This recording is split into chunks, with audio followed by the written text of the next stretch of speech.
হুঁশিয়াৰ হুঁশিয়াৰ BJP মুৰ্দাবাদ মুৰ্দাবাদ মুৰ্দাবাদ বিজেপি মুৰ্দাবাদ মুৰ্দাবাদ মুৰ্দাবাদ খিলঞ্জীয়াৰ আক্ৰমণ মানি লোৱা নহ'ব নহ'ব নহ'ব খিলঞ্জীয়াৰ আক্ৰমণ মানি লোৱা নহ'ব নহ'ব নহ'ব ধুবুৰী পুলিচ প্ৰশাসন হাই হাই হাই হাই হাই হাই হাই ধুবুৰী পুলিচ মুৰ্দাবাদ বিজেপি মুৰ্দাবাদ মুৰ্দাবাদ মুৰ্দাবাদ খিলঞ্জীয়াৰ আক্ৰমণ মানি লোৱা নহ'ব নহ'ব নহ'ব ধুবুৰী হাই হাই হাই হাই ধুবুৰী হাই হাই হাই হাই হিমন্ত বিশ্ব শৰ্মা লাই লাই চাই চাই লে লে সেই সেই হিমন্ত বিশ্ব মুৰ্দাবাদ মুৰ্দাবাদ মুৰ্দাবাদ মুৰ্দাবাদ নিৰ্যাতন মানিব লাগিবই লাগিবই লাগিবই বিজেপি হাই হাই হাই হাই হাই লীলানন্দে ৱাকথু ৱাকথু ৱাকথু ধুবুৰী হাই হাই হাই হাই হাই হাই ধুবুৰী হাই হাই হাই হাই হাই হাই হিমন্ত বিশ্ব শৰ্মা লাই লাই চাই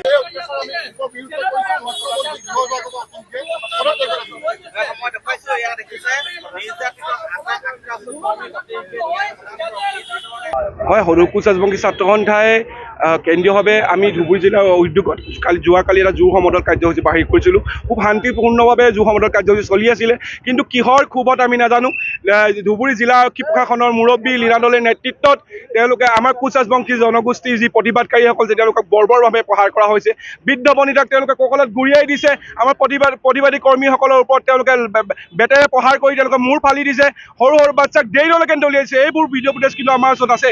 কালি সন্মানীয় মুখ্য আমাৰ সভাপতি দেৱৰ লগত আমি আলোচনাৰ আজি সমগ্ৰ অসমতে এই যি কাম কৰ্ম কৰিলে, দুষ্কাৰ্য কৰিলে অসমৰ আৰক্ষীৰ নেতৃত্বত আমি তীব্ৰ ভাষাৰে গৰিহণা জনাই আজি মুখ্যমন্ত্ৰী পুত্ৰলৈকে দাস কৰিছোঁ। আৰু আমি এটা কথা খুব স্পষ্ট ভাষাৰে কৈ দিব বিচাৰিছোঁ যে মুখ্যমন্ত্ৰী মহোদয় যদি তৎকালীনভাৱে কাৰ্য হোৱাকৈ ধুবুৰী যিগৰাকী দাগী আৰক্ষী অধীক্ষক লীলাদলে পূৰ্বতে তেওঁ নগাঁও জিলাত বহুকেইটা বেয়া কাম তেওঁ কৰি গৈছে, তেওঁৰ ওপৰত যদি বিহিত ব্যৱস্থা গ্ৰহণ নকৰে, কাইলৈ সৰ্বাত্মক অসম বন্ধ কাৰ্যসূচী আমি 24 ঘণ্টীয়া অসম বন্ধ কাৰ্যসূচী আমি ৰূপায়ণ কৰিম।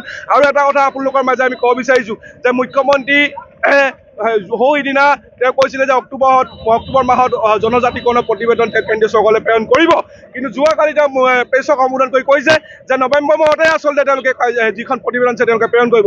ইয়াৰ পৰা আমি এটা কথা আজি অনুভৱ কৰিব পাৰিছোঁ, আমি বুজি উঠিছোঁ যে যিটো 2026 নিৰ্বাচন নিচেই কাষ চাপি আহিছে, পুনৰবাৰ কোচ ৰাজবংশীয়ে আৱেগিক কৰি পিনি কোচ ৰাজবংশীয়ে ভোটাৰে তেওঁলোকে দিছপুৰৰ মস্তত দখল কৰাই পৰিকল্পনা কৰিছে। এই পৰিকল্পনা আমি বুজি উঠিছোঁ আৰু এই পৰিকল্পনা আমি মষিমূৰ কৰি পিনি কোচ ৰাজবংশী স্বাৰ্থত আমি সদৌ কোচ ৰাজবংশী ছাত্ৰ সন্থাই কাম কৰি যাম।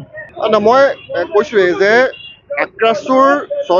আক্ৰাছকে আদি কৰি অন্যান্য 6 জনগোষ্ঠী জনজাতিকৰণৰ বিষয়টো কেৱল তেওঁলোকৰ অধিকাৰ নহয়, গোটেই অসমৰ সমগ্ৰ অসমীয়া জাতিটোৰ ভৱিষ্যতৰ কথা জড়িত হৈ আছে। পঞ্চায়তৰ পৰা বিধানসভা লোকসভালৈকে যাতে আমাৰ মানুহৰ হাতত ৰাজনৈতিক ক্ষমতা থাকে, অসমৰ মাটি সম্পদসমূহ যাতে বিদেশী কোম্পানী গতাই দিব নোৱাৰে, তাৰ ক্ষেত্ৰত এই 6 জনগোষ্ঠী জনজাতিকৰণৰ বিষয়টো আছিল। আৰু আপোনালোকে জানেও যে এই চৰকাৰখন শাসনলৈ অহাৰ আগত বিজেপিয়ে দুটা মূল দাবী আছিল, 6 জনগোষ্ঠী জনজাতিকৰণ আৰু বিদেশী বহিষ্কাৰ। এতিয়া হিন্দু বঙালীক অসমত সংস্থাপন কৰাৰ ক্ষেত্ৰত, ৰাজনৈতিকভাৱে আৰ্থসামাজিক প্ৰতিষ্ঠা কৰাৰ ক্ষেত্ৰত তেওঁলোকে 6 জনগোষ্ঠী জনজাতিকৰণ কৰিব বিচৰা নাই। আৰু লগে লগে এই গোটেই বিষয়বিলাক যেতিয়া খিলঞ্জীয়া মানুহ সজাগ হৈছে, যেতিয়া জুই ফুল ফুলিবলৈ আৰম্ভ কৰিছে, তেওঁলোকৰ সৰিয়হ ফুল দেখিবলৈ আৰম্ভ কৰিছে, তেওঁলোক অসহিষ্ণু, তেওঁলোকৰ আচল যিটো ফেচিষ্ট চৰিত্ৰ সেই চৰিত্ৰটো প্ৰকাশ পাই কালি বৰ্বৰভাৱে আক্ৰমণ কৰিছে। আপোনালোকৰ মাধ্যমে যোগেদি ক'ব বিচাৰিছোঁ যে এয়া আক্ৰছৰ ওপৰত আক্ৰমণ নহয়, খিলঞ্জীয়া মানুহৰ ওপৰত আক্ৰমণ, খিলঞ্জীয়া মানুহৰ পিঠিত আক্ৰমণ চলাইছে, খিলঞ্জীয়া মানুহৰ ন্যায্য অধিকাৰৰ ওপৰত আক্ৰমণ চলাইছে। গতিকে এই চৰকাৰখনক অতি শীঘ্ৰে উফৰাই পেলাব লাগে আৰু খিলঞ্জীয়া মানুহে সমগ্ৰ অসমত জুই ফুল ফুলাব লাগে। তেওঁলোকে যাতে বুজি পায় যে গণতান্ত্ৰিক ব্যৱস্থা জীয়াই ৰাখিবলৈ কাৰণে, অসমীয়া মানুহৰ ভৱিষ্যত সুৰক্ষা কৰিবলৈ কাৰণে এই 6 জনগোষ্ঠী জনজাতিকৰণ কৰিব লাগিব। আৰু লগতে শেষত এটা বাক্য কওঁ যে তেওঁলোকে চিনাকি অচিনাকি কথা কৈ থাকে। আক্ৰাছ মানুহবিলাক অচিনাকি নেকি? আক্ৰাছ মানুহবিলাক অচিনাকি নেকি? এটা কথা স্পষ্ট হৈ গৈছে, তেওঁলোকৰ স্বাৰ্থত যেতিয়া যোনে যোনে আঘাত দিব, চিনাকি অচিনাকি কোনো কথা নাই। তেওঁলোকৰ স্বাৰ্থ পূৰণ কৰিবলৈ কাৰণে চিনাকিৰ ওপৰতো পিঠিত লাঠি দিব, অচিনাকি মানুহৰ ওপৰতো লাঠি দিব। এই কথা স্পষ্ট হৈ পৰিছে।